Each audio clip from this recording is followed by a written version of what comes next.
కల్కి 2898 AD Telugu film review by allrounder star Ballem Venumadhav. సినిమా నిడివి 180 నిమిషాల 56 సెకండ్లు, అంటే దాదాపు 3 గంటల 1 నిమిషం.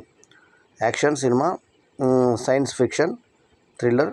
యూఏ సర్టిఫికేట్ వచ్చినటువంటి సినిమా 27 జూన్ 2024 గురువారం రోజు విడుదలైంది. When the world is take over by darkness a force will rise అన్నది క్యాప్షన్ తోటి ఈ సినిమా యొక్క చిన్న ఇది చెప్పుకోవచ్చు మనము.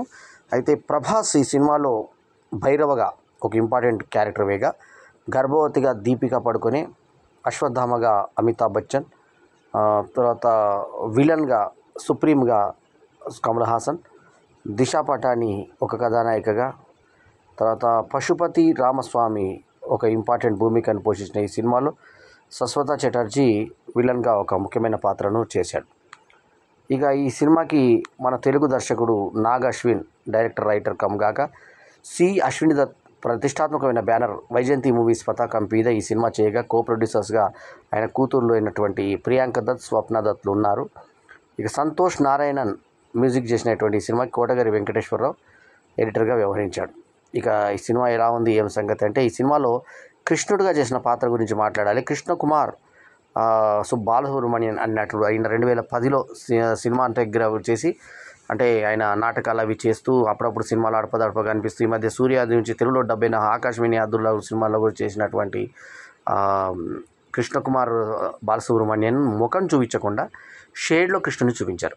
అది ఎందుకంటే కన్ఫ్యూజ్ చేయడానికి, అది ప్రభాస్ ఏమో అని మనం అనుకునేటట్టుగా తీసుకున్న పాయింట్ ఏదైతే ఉందో దాన్ని చాలా అద్భుతంగా స్క్రీన్ మీద ప్రజెంట్ చేశాడు నాగ్ అశ్విన్. నాగ్ అశ్విన్ అంటే మనకు ఎవడే సుబ్రహ్మణ్యంలో విజయ్ దేవరకొండ సెకండ్ హీరోగా చేసిన అతను, అట్లాగే మళ్ళీ దీంట్లో కూడా మహానటిలో కూడా విజయ్ దేవరకొండను పెట్టాడు. మళ్ళీ ఇందులో కూడా అర్జునుడిగా ఒక చిన్న పాత్ర క్లైమాక్స్లో విజయ్ దేవరకొండ ఇచ్చాడు. అంటే విజయ్ దేవరకొండకి ఈయనకి హ్యాట్రిక్ సినిమా అనుకోండి ఇది. సో ఆ బాండింగ్ వాళ్ళిద్దరి మధ్య అలా స్పెషల్ అపీరెన్స్ బాండింగ్ తోటి వెళ్తూ ఉంది. నాగ్ అశ్విన్ ఒక మంచి డైరెక్టర్ అని మహానటితో నిరూపించుకున్నాడు. ఇందులో ఒక మంచి పాయింట్, ఒక చిన్న పాయింట్, అందరికీ తెలిసిన పాయింట్ తీసుకున్నాడు. అభూత కల్పన కూడా కాదు, ఒక చిన్న పాయింట్. ఆ పాయింట్ ఏంటి, అశ్వత్థామని కృష్ణుడు పోరాడినప్పుడు ఒకటే మాట, శపిస్తున్నా నేను, భూమి ఉన్నంత కాలం నువ్వు ఉంటావు, నేనన్నా మరణిస్తాను, ఇంత కాలపురుషునైనా కూడా నేను, యుగ పురుషునైనా కూడా నేను అంతం చెప్తాను, కానీ నీకు మాత్రం చావు ఉండదు అని చెప్పి వరమిస్తాడు. అయితే ఇక్కడ పెద్ద ప్రధానమైన లోపం నాగ్ అశ్విన్ మర్చిపోయింది ఏంటంటే, కృష్ణుడు శపించినప్పుడు అశ్వత్థామ యొక్క హైటు 6 అడుగులు, కానీ అమితాబ్ బచ్చన్ హైటు దాదాపు 7 అడుగులు. సో అంత అమితాబ్ బచ్చన్ అంత హైటు ఈ అశ్వత్థామ ఉండకపోవడము మనకు అక్కడ కొట్టేస్తుంది దెబ్బ. తర్వాత ప్రభాస్ అంత హైట్ ఉన్న అతను ఇతను ఎదురు నిలబడ్డప్పుడు అప్పుడు 8 అడుగులు అని చెప్పి ఒక దగ్గర, 7 అడుగులను ఒక దగ్గర మార్చి చెప్పారు డైలాగులు. అయితే ఈ అశ్వత్థామనే ఈ అమితాబ్ బచ్చన్ అని అనుకున్నప్పుడు అమితాబ్ బచ్చన్ హైట్కి తగ్గట్టుగా ముందు అశ్వత్థామని పెట్టాలిగా. సరే అతను యంగు, ఇతను వృద్ధుడు అని అనుకుందాం, పెట్టాలిగా, పెట్టలేదు. డాన్ లాంటి సినిమాలు, షోలే లాంటి సూపర్ హిట్లలో నటించి, దీవార్ లాంటి, జంజీర్ లాంటి ఎన్నో అద్భుతమైన సినిమాలు నటించి సూపర్ స్టార్ అనిపించుకున్నటువంటి బుడ్డా హోగా తెరా బాప్ లాంటి తెలుగు సినిమాలు పూరి జగన్నాథ్ దర్శకత్వం వహించిన తెలుగు దర్శకుడు, హిందీ సినిమాలో యాక్ట్ చేసిన అమితాబ్ బచ్చన్, సర్కార్ లాంటి రామ్ గోపాల్ వర్మ సినిమాలో యాక్ట్ చేసిన అమితాబ్ బచ్చన్, మంచి ఎన్నో సూపర్ హిట్లతో ఈ రోజు కూడా విజయదుందువి మోగిస్తూ వెళ్ళినటువంటి ఒకప్పటి నేషనల్ బెస్ట్ యాక్టర్, ఒకప్పుడు ప్రమాదం కొనకెళ్ళి ప్రాణాపాయం నుంచి తప్పించుకున్నటువంటి అమితాబ్ బచ్చన్ ఈ సినిమాలో పోషించిన పాత్ర నభూతో నభవిష్యత్ అశ్వత్థామగా అద్భుతంగా స్క్రీన్ ఎక్కువ పంచుకుంది ఆయనే. ఆ తర్వాత గిరఫ్తార్లో వీళ్ళిద్దరూ దాదాపు 30 ఏళ్ల క్రితం కమల్ హాసన్ ఇతను నటించాడు. అసలు కమల్ హాసనేనా అనిపించేలాగా విక్రమ్ తర్వాత మళ్ళీ ఒక విజయం వరుసగా వరించింది కమల్ హాసన్ని. ఇప్పుడు రాబోతున్న దశావతారము తర్వాత మనకి భారతీయ 2 సినిమా శంకర్ డైరెక్షన్లో వస్తున్న సినిమాలో ఉన్న కమల్ హాసను ఇందులో కూడా వృద్ధుడు పాత్రలో, ఒక వెరైటీ పాత్రలో లాస్ట్కి మాత్రమే మనకు అతను ఫేస్ గోచరించే విధంగా ఒక అద్భుతమైనటువంటి గెటప్తో, గుండుతో, వెనకకు పైపులతోటి, అది మన కనెక్షన్లతోటి ఉన్నటువంటి ఒక సుప్రీం క్యారెక్టర్ని పోషించాడు. ఇక చటర్జీ ఏమో ఇతనికి అసిస్టెంట్ లాగా. సో ఇంకా చాలామంది హిందీ విలన్స్, తెలుగు విలన్స్ కలగలిపి ఒక ప్యాన్ ఇండియా సినిమా లాగా తెలుగు, తమిళ, మలయాళ, హిందీ భాషల్లో ఈ సినిమా నిజంగా ఒరిజినల్ ప్యాన్ ఇండియా సినిమా అంటే ఇది అనిపించే లెవెల్లో ఈ సినిమాని తీశాడు. ఇక సినిమాలో ఎక్కడైనా ఇంత పెద్ద భారీ చిత్రం, మరి కొన్ని 100 కోట్లటువంటి పెట్టుబడి ఉన్న ఈ సినిమాకి టైటిల్స్ ఇచ్చిన విధానము మళ్ళీ ఆకర్షిస్తుంది మనల్ని. ఏ రకంగా అంటే శ్రీ అమితాబ్ బచ్చన్ అని చెప్పి హిందీలో ఎప్పటి నుంచో సీనియర్స్ పేరు ముందేయడం ఉంది. సో తర్వాత శ్రీ కమల్ హాసన్ అని ఇచ్చి శ్రీ ప్రభాస్ అని చెప్పి మూడో పేరుగా హీరో పేరు వేయడం. సినిమాలో కూడా ప్రాధాన్యత అమితాబ్ బచ్చన్ పాత్రకే ఎక్కువ ఉండడము, అమితాబ్ బచ్చన్ పాత్రకు హీరోయిజం ఉండడం. నాకు తెలిసి ఆయన ఈ మధ్యకాలంలో చేసిన అన్ని పాత్రల్లో లాంటి సినిమాల కన్నా కూడా ఈ సినిమాలో చేసినటువంటి పాత్రకి ఇంపార్టెన్స్ ఎక్కువ ఉంది, ఫైట్స్ యాక్షన్ పార్ట్ ఎక్కువ ఉంది. ఆ ఏజ్లో కూడా అతను అది అభినయమైనా సరే అటువంటి ఎక్స్ప్రెషన్స్ నిజంగా అంత బలవంతుడిలాగా అతను కనబరిచిన తీరు అతను చూస్తే అమితాబ్ బచ్చన్ అనిపిస్తుంది మనకి. ఈ సినిమాలో అందరికన్నా అద్భుతంగా చేసింది అమితాబ్ బచ్చన్. అమితాబ్ బచ్చన్ తర్వాత ఉన్న నిడివి ప్రభాస్ది. కమల్ హాసన్ తక్కువ నిడివైనా కూడా అద్భుతంగా పండించాడు. విక్రమ్ తోటి మళ్ళీ సక్సెస్ బాటలో పడ్డ కమల్ హాసన్కి ఇది వరుసగా రెండో సక్సెస్గా చెప్పుకోవాలి. మరి రేపు భారతీయ 2 కూడా సక్సెస్ అవుతే హ్యాట్రిక్ కొడతాడేమో చూద్దాం. సో దీపికా పడుకొనే పాత్ర కూడా చాలా అద్భుతంగా ఉంది. పాత్ర తల్లి పాత్ర, అంటే ఒక అమ్మ వస్తుంది, ఆమె కన్నటువంటి కొడుకు ఈ దేశాన్ని రక్షిస్తాడు, దేవుడు అవుతాడు అని చెప్పేసి వాళ్ళ నమ్మకము. అయితే ఒక షాట్లో మనకి గర్భం చూపిస్తూ పైన ఉన్నటువంటి జాకెట్ని పైనుంచి వెనక నుంచి లాగేసి మొత్తం స్తనాల్ని ఓపెన్గా చేయితో అడ్డం పెట్టుకొని నిలబడేటువంటి షాట్ ఇంటర్వెల్ షాట్గా మనకు కనబడుతుంది. ఇలా మొత్తం నేకుడుగా ఉంటుంది, అంటే ముందు వరకు ఇలా నేకుడుగా ఉండి ఇలా చేయి అడ్డం పెట్టుకొని మంటల్లో లోపు వస్తుంటే కళ్ళు మూసుకొని ఇలా చేయి అట్టుకొని పెట్టుకొని అలా పోతూ ఉంటే ఆ మంటలు పక్కకు గాలితోటి పక్కకు జరిపేటువంటి విధానం, ఆ సన్నివేశ రూపకల్పన చాలా బాగుంది. కథగా వస్తే కురుక్షేత్రంలో అశ్వత్థామది ఎపిసోడు, కృష్ణుడు ఒక గాంధీవం వదిలాడు అర్జునుడు, ఆ తర్వాత గాంధీవాన్ని ఎవరు ఎదుర్కొన్నారు, ఎట్లా ఎదుర్కొన్నారు అనేది మనకు క్లైమాక్స్. అది చెప్తే క్లైమాక్స్ ఫీల్ పోతుంది మనకి. సరే, అది అయిపోయిన తర్వాత కృష్ణుడు వచ్చి అశ్వత్థామని శపిస్తాడు. మీరు చేసినటువంటి తప్పులకి మీకు ఒకటే నేను శాపం ఇస్తున్నాను, నువ్వు ఎప్పుడు బతకాలి నువ్వు అని. మరి నువ్వు ఎట్లా అంటే నీకు అవసరమైనప్పుడు నేను సాయం పడతావు నాకు అని చెప్పేస్తాడు.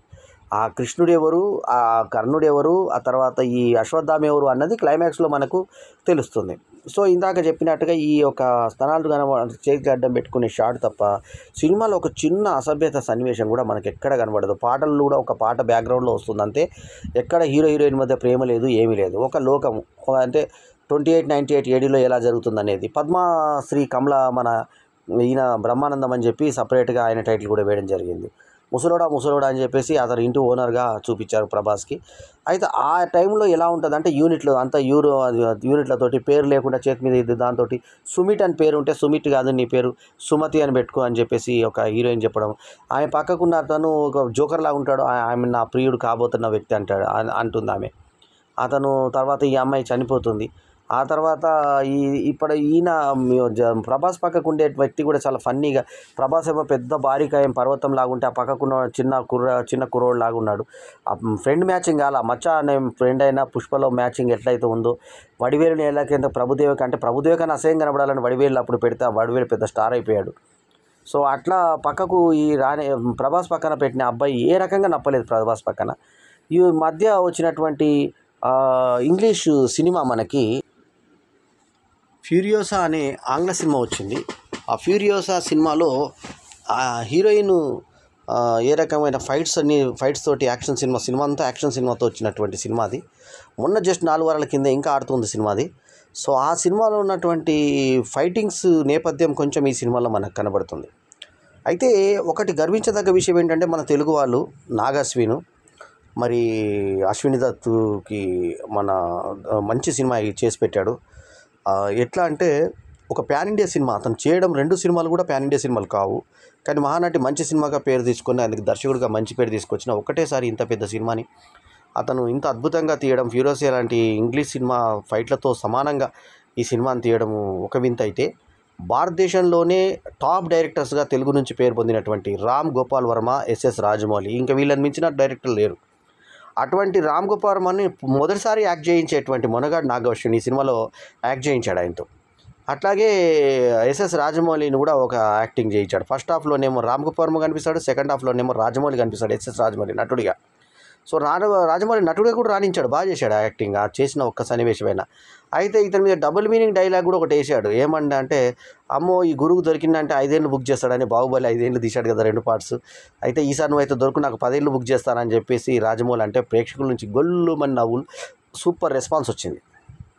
అట్లా ఇద్దరు దిగ్దర్శకులను ఇంకా దర్శకుల్లో అంత పెద్ద దర్శకులు తెలుగు నుంచి వాళ్ళే కదా మనకి, ఒక రామ్ గోపాల్ వర్మ, ఒక ఎస్ఎస్ రాజమౌళి, వీళ్ళిద్దరిని కూడా నాగశ్విన్ బంధించగలిగి వాళ్ళతో సమానమైన దర్శకుడిగా ఈ సినిమా ద్వారా ప్రఖ్యాతి చెందాడని చెప్పవచ్చు. తెలుగులో ఈ 6 నెలల నుంచి కూడా భయంకరమైన హిట్లు లేవు.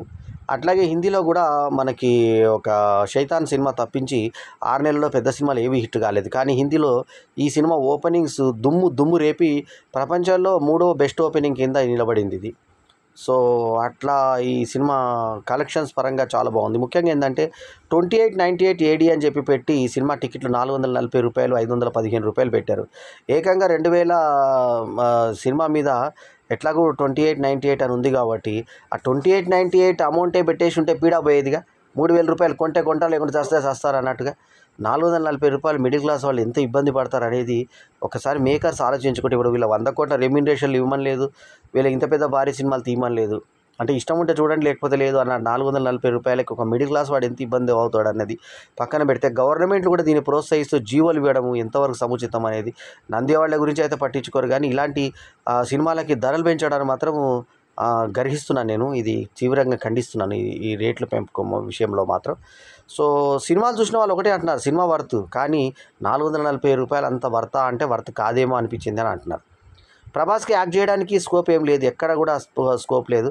చాలా జస్ట్ అతను ఉన్నట్టుగా బిహేవ్ చేశాడు అంతే. కాకపోతే ఈ మధ్యకాలంలో వచ్చిన సలార్ కన్నా, ఆదిపురుష్ కన్నా, అంతకుముందు వచ్చిన కొన్ని రాడ్ సినిమాల కన్నా కూడా ఈ సినిమా మాత్రం హై లెవెల్లో ఉంది, టెక్నికల్గా బాగుంది. కాకపోతే ఇక్కడ ఒక చిన్న ప్రాబ్లం ఏమొచ్చిందంటే, వాళ్ళ పల్లెటూరులకి ఈ సినిమా అర్థమయ్యేటువంటి అవకాశాలు చాలా తక్కువ.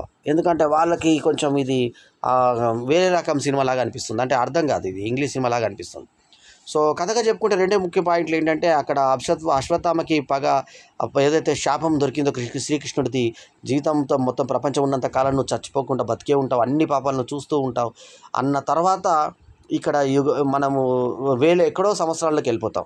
అక్కడంతా ఒక కాశీ మాత్రమే మొదటి నగరం, కాశీ మాత్రమే చివరి నగరంగా మిగిలినప్పుడు, ఇంకే నగరాలు లేనప్పుడు అక్కడికి వీళ్ళు ట్రావెల్ చేస్తూ వెళ్ళినప్పుడు హీరో రాజేంద్ర ప్రసాద్, ఆయన కూడా ఇందులో ఒక ముఖ్యమైన పాత్ర ఫస్ట్ హాఫ్లో కనబడతాడు మనకి.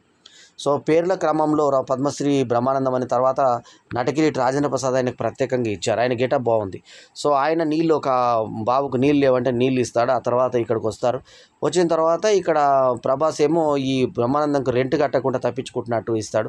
ముసలోడు అంటాడు. బ్రహ్మానందం వయసు మీద పడ్డ తర్వాత అతను చేస్తున్నటువంటి యాక్టింగ్ అది ఏదో అర్పుల్లాగా ఉన్నది. ఆయన సరే అదో మనం సీనియర్ యాక్టర్ కాబట్టి, కాకపోతే ఎక్కువ ఆయన ఎప్పుడు చేసే కోతి చేష్టలు కాకుండా కొంచెం డిగ్నిఫైడ్గా ఈ మధ్య ఆ సినిమా నుంచి ఎప్పుడైతే మన ప్రకాష్ రాజు హీరోగా నటించినటువంటి సినిమా ఉన్నదో కృష్ణవంశీ డైరెక్షన్లో, అప్పటి నుంచి కూడా అతను తన పందాన్ని మార్చుకొని కొంచెం డిఫరెంట్ సినిమాలు చేస్తున్నట్టు అనిపిస్తుంది. ఈ సినిమాలో కూడా అదే పందా, మధ్యలో మొన్న ఇంకో సినిమాలో కూడా అదే పందా, మా తరుణ్ భాస్కర్ డైరెక్షన్లో వచ్చిన ఆ సినిమాలో కూడా పందా మార్చాడు, కృష్ణవంశీ డైరెక్షన్లో వచ్చిన ఆ సినిమాలో కూడా పందా మార్చాడు. సో అట్లా తన పందాన్ని మార్చుకుంటూ బ్రహ్మానందం వెళ్ళి ఇప్పుడు అదే పందాలో ఈ సినిమాలో కూడా ముసలివాడి వేషంలో ఆయన నటించాడు. రంగమార్తాండలో నటనకు గాను అప్పట్లో అవార్డు ఇస్తే ఫంక్షన్ వేదిక దాకా వచ్చి అక్కడి నుంచి ముఖ్య అతిథులు రాలేదని చెప్పి వెనుక తిరిగిపోయిన బ్రహ్మానందం, అంతకుముందు గతంలో 4 సంవత్సరాలు మా బల్యం విశిష్ట ఫిలిం అవార్డ్స్ అందుకొని బయటికి వెళ్ళిపోయిన బ్రహ్మానందం ఈ సినిమాలో వృద్ధ పాత్రలో జస్ట్ యావరేజ్గా కనిపించాడు అంతే. సో అతని ఫేస్ కూడా ముఖంలో కలబోయింది, అదో రకంగా కనబడుతున్నాడు. సరే ఆ క్యారెక్టర్ వరకు ఓకే. సో అలా ఆయన విషయాన్ని పక్కన పెడితే, ఇక ఈ రకంగా జరుగుతున్నటువంటి దాంట్లో వీళ్ళు ఒక సెరం కోసం వెతుకుతూ ఉంటారు. ఆ సుప్రీం కమలా హాసన్, ఆ సెరం ఏంటి ఏం సంగతి అనేది సామాన్య జనాలకు కాదు, మామూలు జనాలకు కూడా అర్థం కాదు. సరే ఆ శరీరం కోసం గర్భవతుల్ని ఎవరినో చంపేస్తూ ఉంటారు, అంటే వాళ్ళు ఏదో ప్రయోగాలు చేస్తుంటే వాళ్ళు చచ్చిపోతూ ఉంటారు. అట్లా దీపికా పాడుకొని ఒక టన్నల్లోంచి తప్పించుకున్నట్టుగా ఇచ్చే ఒక ప్రహసనం, అదంతా ఇంగ్లీష్ సినిమా లాగుంటుంది, మన తెలుగు సినిమా లాగుండదు. పొట్ట కనబడేటట్టు పెట్టారు, పొట్ట కనబడేటట్టు పెట్టి ఆ తర్వాత ఇందాకే చెప్పినట్టుగా జాకెట్ రిమూవ్ చేసిన తర్వాత బ్రా లేకుండా ఇలా చేయడం పెట్టుకుంటుంది. అక్కడ ఏం మనకు కనబడవు, అక్షరాలు ఏం కనబడవు కానీ.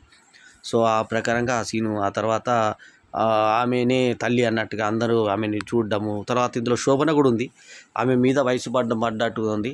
సరే మొత్తానికి శోభన దగ్గరికి వెళ్తారు. శోభన అక్కడ అందరూ ఒక గంట కొడతారు.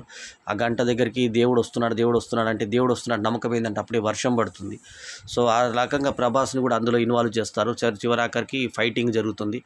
అమితాబ్ బచ్చన్ రూపంలో ప్రభాస్ వస్తాడు. ఎందుకు వస్తాడో దానికి కూడా మీనింగ్ లేదు మనకి. ఫైటింగ్ జరుగుతుంది, వాళ్ళకి. సో ఈయన ఎన్నిసార్లు గన్స్తో పోల్చినా, ఇందాక చెప్పిన ఫ్యూరోసియా సినిమాలో జరిగినటువంటి ఫైట్లు ఆల్మోస్ట్ అట్లాగే ఉంటాయి ఫైట్స్. ఇంకా కొన్ని ఇంగ్లీష్ సినిమాలు కూడా మనకు గుర్తుకొస్తాయి.